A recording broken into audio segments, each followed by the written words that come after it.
আমাৰ অতি আপোন বিধায়ক মহোদয় চৰকাৰ পৰিৱৰ্তন সুবিধা লাভ কৰিছোঁ। গতিকে এই কবিতাটো মই আবৃত্তি কৰিবলৈ লৈছোঁ।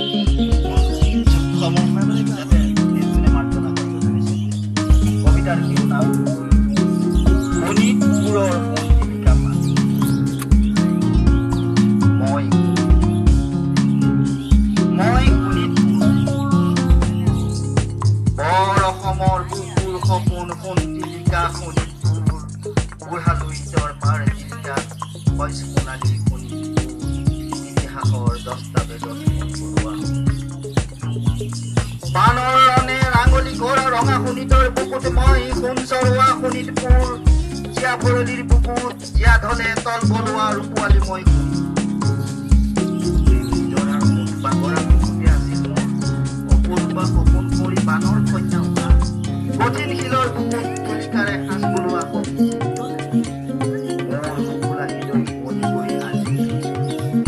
ৰাজকুঁৱৰীৰ গা জোৰোৱা পদৈ পুখুৰীৰ পানী হৰিহৰে তেজ বলোৱা অগ্নিগড়ত লিখি থৈছো অনিৰুদ্ধৰ বিশ্বজুৰি প্ৰসাৰে মোৰ গৌৰৱ উজ্জ্বল খ্যাতি মই বিশ্বজয়ী সুধা কণ্ঠৰ সাতাম পুৰুষীয়া ভেদ মই বিষ্ণুৰ আভাৰ আভা জ্যোতিপ্ৰসাদৰ জ্যোতি নাটৰ যাদুৰে মঞ্চ কপোৱা নত সূৰ্যৰ কৃতি মোৰ বুকুৰেই সৃষ্টি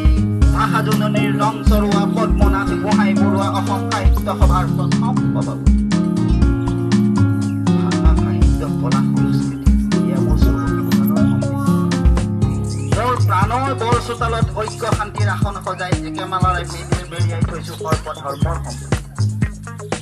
দেশ মুক্তিৰ ধ্বনিৰে দেশৰ মাটি কমাই মোৰ পূব প্ৰান্তত ৰৈ আছে স্বাধীনতাৰ সাক্ষী আত্মজীৱন বলিদান দি পৰাধীনক মুক্ত কৰা বীৰাংগনা কনকলতা আৰু বীৰ যোদ্ধা মুকুন্দ মোৰ ভজেন বৰুৱাৰ খ্যাতি গুৰুজনাৰ কৃষ্টি গায়ন বায়ন সূত্ৰধাৰ দবা কাহ খোল তাল গীত বচনে মুখৰিত বাৰে চহৰীয়া ভাওনাৰ ভদ্ৰলোকৰ বাসস্থান পুৰণি চকীয়াৰ উপনাম ভাষা জননীৰ বুকুত আছে বীৰেন্দ্ৰনাথ গৃহগুৰিয়া কৰ্মবীৰ চন্দ্ৰনাথ শৰ্মাদেৱে সুসমাজৰ ভেটি কৰিছিল দিহিঙে দিবানী ঘূৰি বিশ্বনাথৰ সপোন কমলাকান্ত ভট্টাচাৰ্য ভাষা সাহিত্যৰ কাণ্ডাৰী মই সুজলা সুফলা মঠ মন্দিৰ দৌল দেৱালয় সমৃদ্ধিৰে চহকী মোৰ বুকুত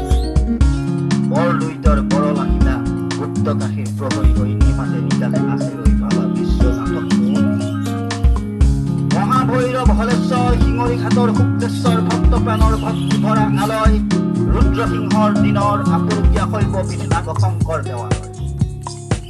মন্দিৰত চিতাৰ জ্ঞান মজিদে শুনাই আজান নাম ঘৰে ঘৰে উজলি আছে মহাপুৰুষৰ স্মৃতি চিৰযুগীষ্মা বিভেদবিহীন বুকুখন মোৰ শোণিতপুৰীয়াৰ সপোন